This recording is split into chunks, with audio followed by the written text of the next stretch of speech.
Hi, I'm Ed Bacon, the rector of All Saints Church, Pasadena. Whoever you are and wherever you find yourself on the journey of faith, I hope that you'll find something here that speaks to you. Welcome.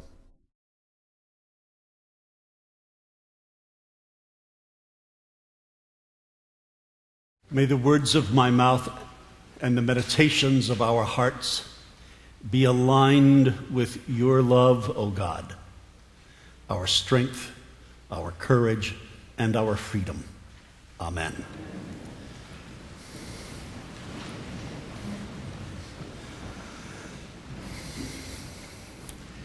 This is what I call a back to basics sermon. 2 points and 3 poems. Today's epistle and gospel readings are 2 of the most famous and beloved passages from the Christian tradition. In the epistle, St. Paul reminds us of God's great love. He reminds us that it comes as grace. By grace you have been saved. By grace you've been saved through faith. And this is not your own doing, it's the gift of God, not the result of works, so that no one may boast. And then the gospel lesson is one that I learned as a memory verse as a child. For God so loved the world that he gave his only begotten Son, that whosoever believeth in him shall not perish, but have everlasting life. It is important for you and me, I think, to have the essence of these passages imprinted inside us, reminding us that God's love is poured into our hearts in every moment of our lives, and it's been that way since we were made. It is that love which makes us whole or saves us, and it is that love, when we access it, that fortifies us for every difficulty in life. I recently sat with a businesswoman who has lost all her money this past year, whose future is precarious to say the least, and who is existentially scared for the first time in her life, scared of losing everything, her family, the ability to create revenue, even scared that she will lose her platform from which she could have hope for her future. And she came to talk all of this over with me because she does have a whisper of a sense that she can make it, but only if she can regain something that she has lost, and that is a sense that God cares for her. As I listened to her, I had a sense that this person will endure and will persevere and will make it.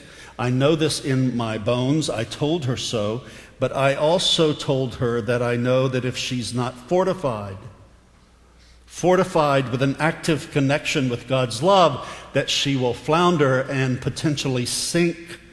Without an active connection with the inner fresh spring of God's love welling up inside her, she will not be able to access her own creativity and imagination, which flourishes in every human being when we know that God or goodness or the beloved or love dwells inside us, loving us, forgiving us, leading us, giving us imaginative and creative ways forward. This greatest of all gifts, my friends, is free.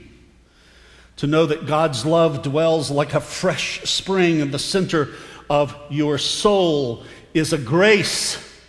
It is an unmerited gift for which we do not have to pay anything, and it is not a reward for anything we have done, for it has been inside us since our creation, and all we need to do is to access it. All we need to do is to trust it always to be there. That is the essence of what faith is, trusting that that fresh spring of love is gracefully flowing in our very soul. and accessing it, and then following that divine love wherever it tells us to go, and to do whatever it tells us to do, no matter how unconventional and unprecedented that might be. One of my favorite hymns was written in the 1600s by Georg Neumark, who lived during the time of the 30 Years' War in Germany, when social and economic conditions were deplorable, much worse than what we're going through now. He had personal trials as well. On his way to study at the university, for instance, traveling in the comparative safety of a group of merchants, he was robbed of nearly all his possessions. During the next 2 years, he spent much of his time looking for employment. He finally secured a tutoring position. When he had saved enough money, he returned to the university and studied there for 5 years. But there in the university, he again lost all his belongings, this time in a fire. In 1651, he settled in Weimar, where he became the court poet and archivist to Duke Johann Ernst and the librarian and registrar of the city, and he wrote this first stanza of one of my favorite hymns. If you just trust in God to guide thee, and hope in God through all thy ways, God will give thee strength whate'er betide thee, and bear thee through the evil days. Whoever trusts in God's unchanging love builds on the rock that no one can move. Trusting in this greatest gift, this unchanging and never-failing love, to access it and stay connected with it so that it is leading you and not you try to be leading it, is the greatest way to live. That's point one in this morning's sermon. It's a great message. I learned it as a boy, and it has never failed me yet. What I was not taught so much as a boy was that there is a both and nature to these two great and famous and familiar passages in Ephesians and the Gospel of John. And that is that they are written not only about us as individuals, although they are written about us and our personal life, but they are also written about everyone else and everyone in the world. They are written about the world.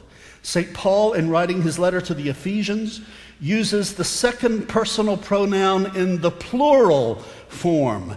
For by grace you have been saved through faith. You, plural. Y'all. Or as we say in South Georgia, all y'all. God's gift of love, God's salvation by grace through faith, is communal as well as personal. And when John writes in 3:16 and the following, he writes that God so loved the world, that God did not send the Son into the world to condemn the world, but in order that the whole world, the Greek word for it is cosmos, might be saved. This is why I believe that to follow Jesus, we must understand that our salvation is communal salvation. We are not made whole as individuals. That is impossible. We are so independently created that our salvation is tied up with everyone else's. I cannot be whole unless you are whole. I have a new friend, Mark Nepo, who has had a 29-year struggle with cancer, and he knows about the importance of accessing this personal sense of love. He sent me a poem recently, just one stanza. Nothing compares to the sensation of being alive in the company of another. Being alive in the company of another is God breathing on the embers of our soul. Archbishop Desmond Tutu has said that we should genuflect when we see another human being. Just as some Catholics and some Anglo-Catholics genuflect when they come into a church where the bread and the wine made holy are reserved in a sanctuary with a candle burning above the box that signifies that Christ is present in the bread and the wine in that room. So the appropriate thing to do is to genuflect. Archbishop Tutu says that we should genuflect when we see one another, because divine love is alive and burning in every other person. Those of us who know about divine love being in us have a responsibility to protect and honor the presence of divine love in one another.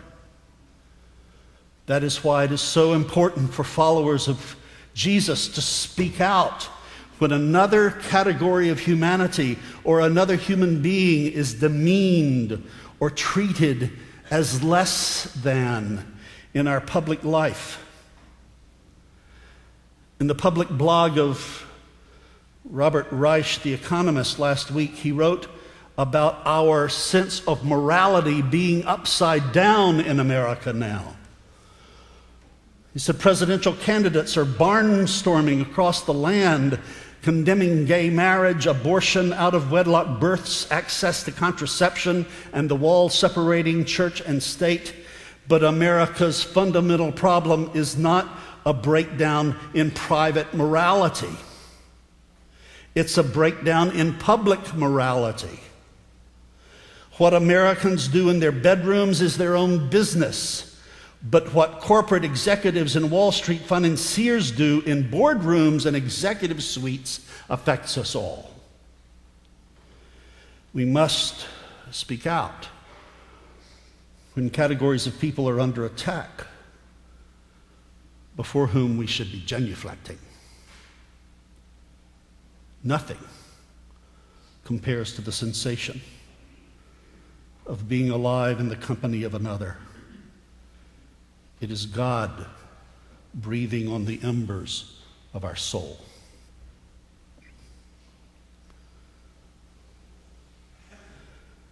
Deeply disturbed by the assault on women's freedom to control their own lives. That continues to be under attack in this presidential race and in the American culture at large. Whenever women are told that health care does not extend to their controlling when they give birth or not, which is the true understanding of birth control,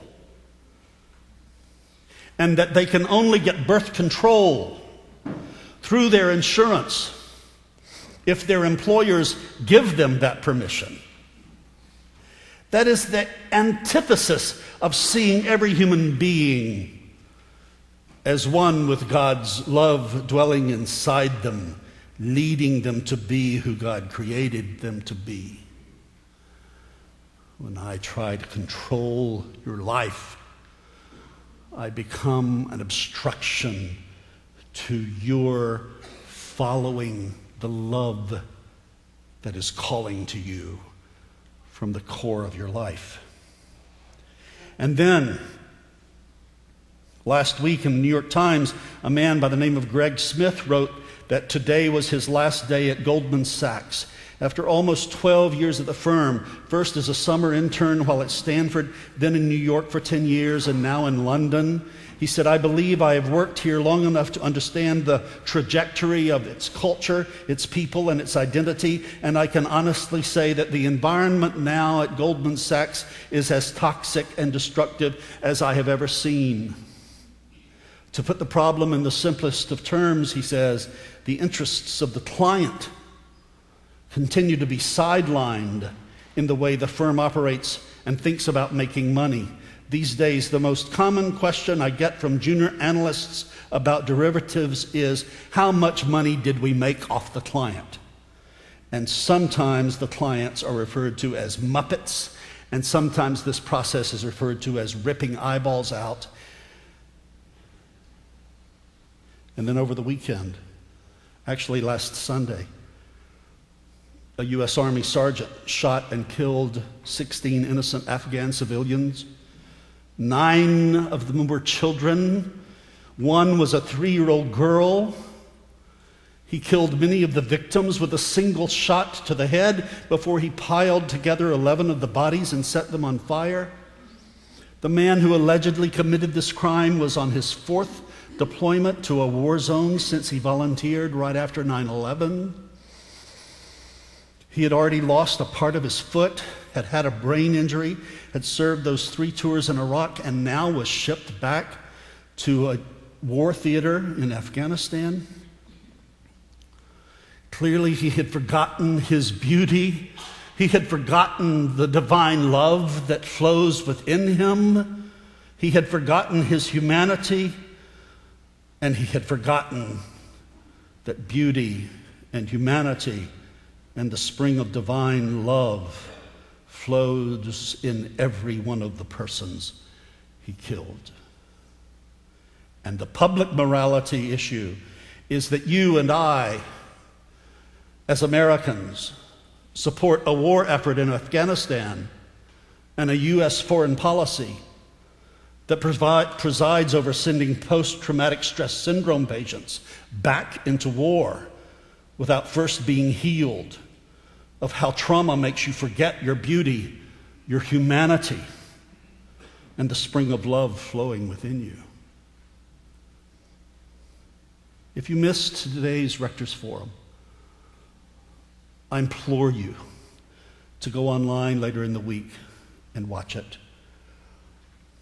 We were visited by Robert Gupta, 24-year-old Los Angeles Philharmonic violinist who taught Nathaniel Ayers music in that play, The Soloist, who in addition to having a meteoric career as a violinist also commits himself to playing for mentally ill people and people who are homeless. He tells the story of being with Nathaniel Ayers, homeless, schizophrenic, who studied at Juilliard as a double bassist. And he and Mr. Gupta were in the Philharmonic one day just playing, and Nathaniel erupted in a fit of anger. And Mr. Gupta did the only thing he could know to do, and he played through every classic concerto for violin he possibly could remember. And after minutes and minutes and minutes, Mr. Ayers picked up a violin, an instrument in which he had not been trained, and begins to play the most famous of Sibelius's concertos.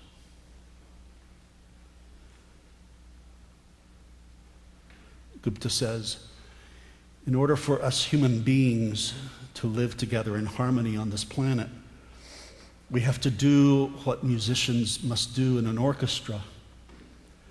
When we play together, we have to not only know our part, but we have to know the other parts of others so we can all play together. Our part and everyone else's part is to let divine love spring up in us and lead us. And then, my third poem of the sermon. Mr. Gupta says, I love what Emerson wrote. To know that even one life has breathed easier because you have lived. This is to have succeeded.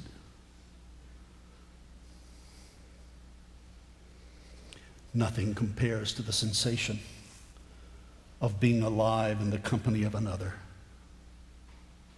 It is God breathing on the embers of our soul.